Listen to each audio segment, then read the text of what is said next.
Biz bütün qonşu ölkələrlə dinc münasibətləri həmişə tərəfdar olmuşuq. Dövlət olaraq da, cəmiyyət olaraq da bunu görürük, müşahidə edirik. Sadəcə olaraq İran həmişə bu prosesdən kənara çəkilir. Gözlənilməz yerlərdən Azərbaycana qarşı hansı addım atır, ittihamlar irəli sürür. O ölkənin daxilində 30 milyon Azərbaycan soydaşımız yaşayır, Azərbaycan türkləri yaşayır. Onlara qarşı heç nədən görürsən, hansısa qərəzli mövqe sərgiləyirlər. Bilirsiniz ki, 2023-cü ilin yanvarında bizim səfirliyə hücum, orada bizim əməkdaşlardan birinin həyatını itirdi, o birisi ağır yaralandı və indiyənə qədər deyirlər ki, artıq hazırdır edama, amma hələ də edam olunmuydu, bu qədər vaxt keçibdi.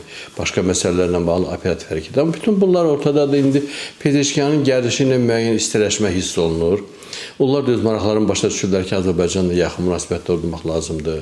Onlar kimə müraciət elədilər, kimlə qurdularsa münasibətləri nəticəsini görmədilər. Rusiya ilə də strateji tərəfdaşlıqla bağlı sənəd imzaladılar, amma onun bir real nəticəsi yoxdur. Qərbə üz tutdular ki, onlarla münasibətləri nizama salsın, yenə də alınmadı, amma onlar artıq ki, mən hesab edirəm ki, seçimi düzgün edirlərkən Azərbaycanla Türkiyəyə yaxınlaşmaq lazımdır. Onların çətiri altında hərəkət etmək lazımdır. Ən azından onlar əgər dərk edirlərsə, bu indiki səviyyədə mən hesab edirəm ki, uğurlu bir proses gedəcək. Gedir də müəyyən deyək, birisi Araz dəhlizi ilə bağlı Azərbaycan Naxçıvan, Azərbaycan yerdə qan ərazisini birləşdirmək üçün alternativ bir yol Zəngəzur dəhlizi ilə paralel şəkildə. İndi görək orada axıra qədər gedəcəklər yoxsa yox. Araz dəhlizinə dəhliz statusu verəcəklər yoxsa yox. Çünki onsuz da İran ərazisindən biz işləyirdik, gedirdik. Naxçıvana gediş-gəliş var idi, amma deyək ki, dəhliz statusu deyildi o. Yəni yoxlamalarıdır və s. və ilə axır.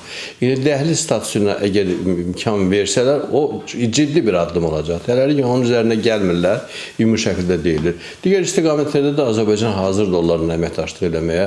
İqtisadi cəhətdən əməkdaşlıq, mədəni sahədə əməkdaşlıq. Bu səfər hesab edirəm ki, yaxşı bir səfər oldu.